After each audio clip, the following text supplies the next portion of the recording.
Bonjour, cette vidéo s'adresse à des élèves de seconde et rien qu'à des élèves de seconde puisqu'il sera question de résoudre dans R des équations contenant un terme en x au carré. Et dans cet exercice, donc, on a 4 équations qui contiennent à chaque fois au moins un terme en x au carré.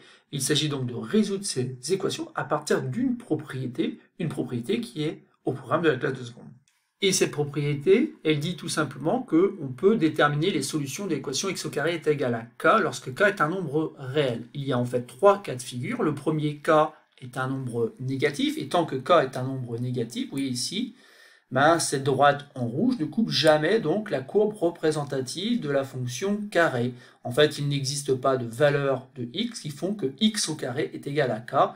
En effet, ici, x au carré est égal à moins 0,7, c'est pas possible. Le carré d'un nombre, c'est toujours une quantité qui est positive. Donc vous voyez ici, il n'y a pas de point d'intersection tant que k reste négatif. Ensuite, si on est en train de résoudre l'équation x au carré égale 0. Donc x au carré égale 0, est-ce qu'il y a un ou plusieurs points d'intersection avec la parabole? Et bien sûr, il y en a un, c'est le cas où justement x égale 0. En effet, 0 au carré égale 0. Autrement dit, le nombre 0 est solution de l'équation x au carré égale 0. Et enfin, l'autre cas de figure qui va se présenter assez souvent, c'est-à-dire que k sera strictement plus grand que 0, et dans ces cas-là, donc la droite qui est en rouge coupe par 2 fois donc la parabole. Et donc ça veut dire qu'il existe deux nombres qui ont pour image k, et ces nombres-là sont racine carrée de k et moins racine carrée de k. Ce sont les deux solutions de l'équation x au carré égale k. Donc dès que k devient strictement positif, il y a forcément deux nombres solutions qui sont racine carrée de k et moins racine carrée de k, deux nombres qui sont en fait des nombres opposés. Donc voilà pour ce petit rappel.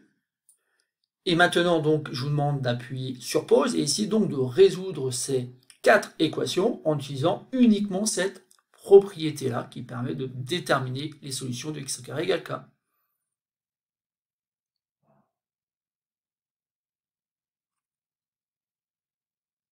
Donc passons à la correction de cet exercice. Et dans un premier temps, sur cette première équation, donc il va falloir mettre la bonne paire de lunettes et regarder un petit peu ce qu'on a. On a une équation d'inconnu x avec justement un terme x au carré, et tout simplement on a quelque chose de la forme x au carré égale k, ou presque parce qu'en fait on a 3 demi devant le x au carré. Donc l'idée dans un premier temps, c'est tout simplement de faire disparaître 3 demi. Donc je réécris cette équation. Et donc ici, je vais diviser par 3 demi. Donc diviser par 3 demi, je vais l'écrire comme ça. Sauf que aussitôt, il faut que je me rappelle, cela revient tout simplement à multiplier par son inverse. Et son inverse, c'est rien d'autre que 2 tiers. Alors attention ici, la division devient une multiplication, et une multiplication par 2 tiers des deux côtés. Donc voilà. Il ne faut pas oublier que tout cela, on l'a fait pour faire disparaître 3 demi. En effet, si vous faites 3 multiplié par 2 sur 2 multiplié par 3, ça fait 6 sur 6, ça fait 1.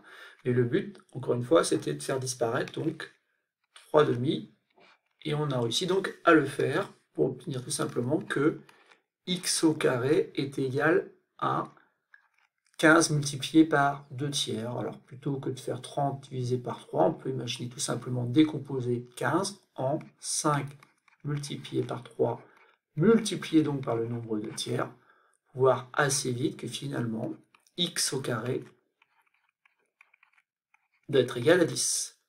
Ah bah oui, mais si x au carré égale 10, ça veut dire qu'on peut utiliser la propriété qu'on a rappelée dans le début de cette vidéo.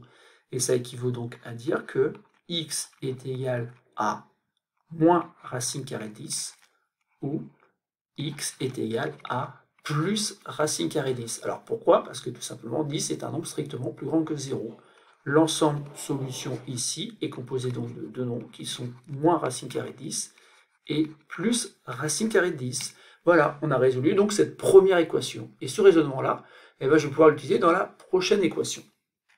Alors pourquoi je vais pouvoir l'utiliser dans la prochaine équation? Tout simplement parce que je ne suis pas loin d'avoir quelque chose d'assez semblable à la première équation. Le seul problème, c'est que j'ai des x au carré des deux côtés. Donc première étape, comme souvent, on réfléchit un petit peu à ce qu'on va faire. L'idée, c'est de se ramener à des choses qu'on a su faire. On a su résoudre des équations de cette forme-là. Donc la bonne idée ici, c'est tout simplement de faire disparaître les x au carré d'un côté et ensuite de les isoler. Et bien ça correspond exactement à ce qu'on fait habituellement lorsqu'on a des équations d'inconnu x, tout simplement. Alors ici, le terme est x au carré, mais c'est pas très grave, vous allez voir que ça fonctionne de la même façon. Donc, cette première égalité, cette équation est équivalente à 5x au carré moins x au carré. Alors pourquoi moins x au carré? Tout simplement parce que je suis en train d'enlever x au carré de chaque côté. Et donc du coup, j'ai 5x au carré moins x au carré plus 2 qui est égal tout simplement à 27. D'ailleurs ici j'aurais pu gagner un peu de temps aussi, puisqu'en fait, je me rends compte que j'ai certes 4x au carré, mais 4x au carré plus 2. Et donc plus 2, je vais tout simplement l'enlever de chaque côté, et donc je vais obtenir 27 moins 2, autrement dit 25. Donc j'ai 4x au carré, qui est égal donc à 25. Vous voyez, je me suis ramené donc à une équation de la forme pratiquement x au carré égale k. La seule différence ici, c'est que j'ai le nombre 4 devant x au carré. C'est pas très grave, parce que je sais très bien que je peux diviser par 4 de chaque côté. Et ainsi, donc, je vais obtenir finalement que x au carré est égal donc à 25 quarts. Et là, maintenant, je peux utiliser ma propriété qui dit tout simplement que x est égal à moins racine carrée de 25 quarts, ou, parce qu'il y aura un ou, x est égal donc à la racine carrée de 25 quarts.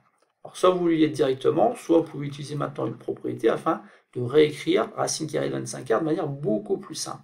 En effet, ici, ça fait tout simplement racine carrée de 25 sur racine carrée de 4. Ou encore tout simplement ici, donc, moins 5 demi. Et vous en doutez, donc, l'autre solution, ça va être tout simplement, pour les mêmes raisons, 5 demi. Et donc, l'ensemble solution est constitué de deux nombres, moins 5 demi et 5 demi. Voilà, on a résolu donc l'équation du petit b, et cette équation admet deux solutions qui sont des solutions opposées, moins 5 demi et 5 demi.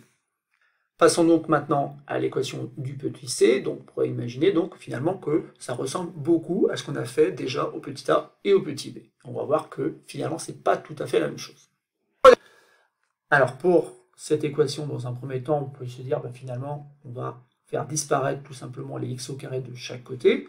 Qu'on peut faire assez facilement ici, tout simplement en rajoutant donc 3x au carré à gauche comme à droite, ce qui fait donc 6x au carré plus 5 plus 3x au carré.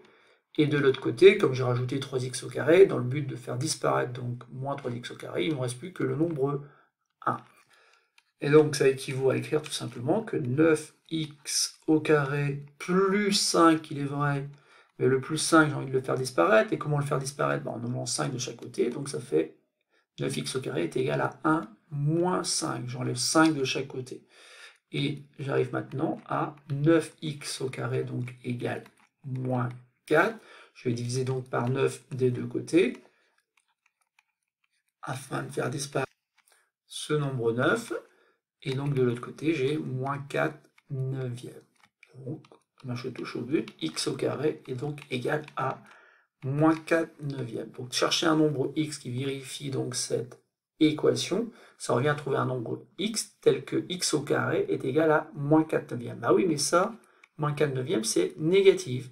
Et donc la propriété nous dit simplement qu'ici, il n'y a pas de solution. Encore, l'ensemble des solutions, c'est l'ensemble vide. Il n'existe pas de nombre x qui au carré soit égal à moins 4 neuvièmes. Donc ça y est, on a résolu donc l'équation du petit c, et cette équation n'admet pas, encore une fois, de solution. Passons maintenant à la dernière équation de cet exercice. Là aussi, il est important de bien regarder ce que l'on a. Est-ce qu'on a exactement la même chose? Eh bien non, on n'a pas tout à fait la même chose, parce que cette fois-ci, on n'a pas des x au carré, on a une quantité qui s'écrit 4 plus 5x, le tout au carré, qui doit être égal à 3. Donc je vais commencer par faire ce qu'il ne faut pas faire. Et bien ici, on a envie de voir quand même une identité remarquable. On a l'impression de voir a plus b au carré qui doit être égal donc à 3. D'où l'idée, dans un premier temps, peut-être de développer.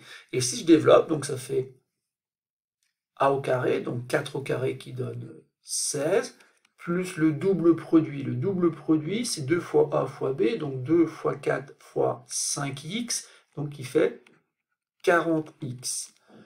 Plus 5x, attention, le tout au carré, puisque c'est b au carré, qui fait donc 25x au carré. Et tout ça donne 3. Alors là, il va se poser donc un problème. Pourquoi? Parce qu'en fait, ici, on ne s'est pas ramené à quelque chose qu'on a su faire dans les premières équations. En effet, ici, il y a un terme en x et un terme en x au carré. Et donc là, on va être coincé. On ne saura pas résoudre cette équation en classe de seconde avec les outils que l'on a simplement au programme.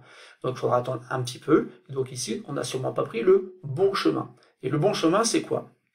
Eh bien, c'est quelque chose qui consiste tout simplement à imaginer que finalement, ici, on a quelque chose qui pourrait être tout simplement un grand x au carré. Et le grand x au carré doit être égal à 3. Eh bien, on sait quelles sont les valeurs que peut prendre du coup grand x. Grand x, ça va être plus ou moins racine carrée de 3. Et le grand x, après, on pourra l'exprimer à l'aide de 4 plus 5x. Vous allez voir finalement que ça se fait assez facilement. Donc posons tout simplement, donc grand x est égal à 4 plus 5x. Et donc 4 plus 5x, le tout carré égale 3. Et bien ça équivaut tout simplement à écrire que le grand x au carré est égal à 3. Bah oui, mais ça fait penser à la propriété qu'on a rappelée tout au long de cette vidéo, qui nous dit tout simplement que ça équivaut à dire que grand x est égal à moins racine carrée de 3, ou grand x est égal à plus racine carrée de 3. Vous allez me dire, c'est terminé. Ben non, c'est pas terminé, parce que nous, ce qu'on cherche, c'est des valeurs de petit x, et pas de grand x. Mais c'est pas très grave, puisqu'il suffit simplement maintenant de remplacer donc le grand x par 4 plus 5x. Donc 4 plus 5x est égal à moins racine carrée de 3. Mais 4 plus 5x peut très bien être égal donc à plus racine carrée de 3.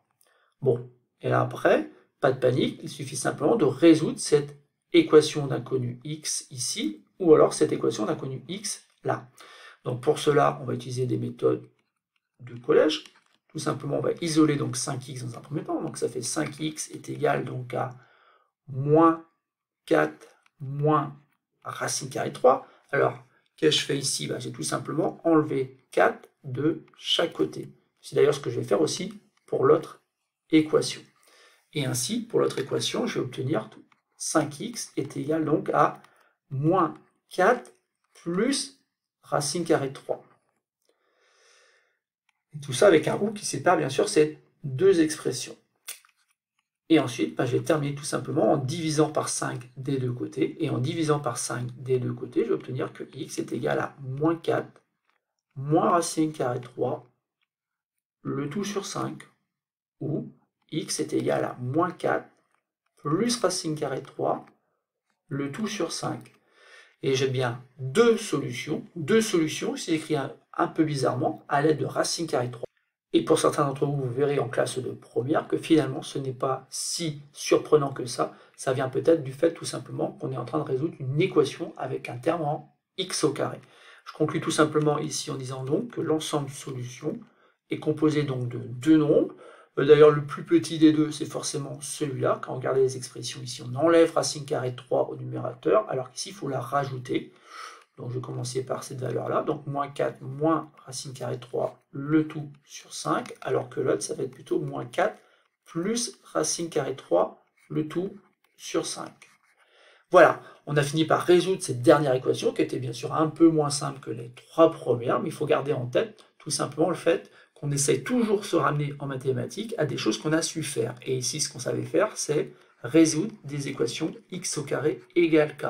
Et à part ça, finalement, on ne sait pas faire grand-chose lorsqu'il y a un terme en x au carré. Voilà, c'est tout pour cette petite vidéo.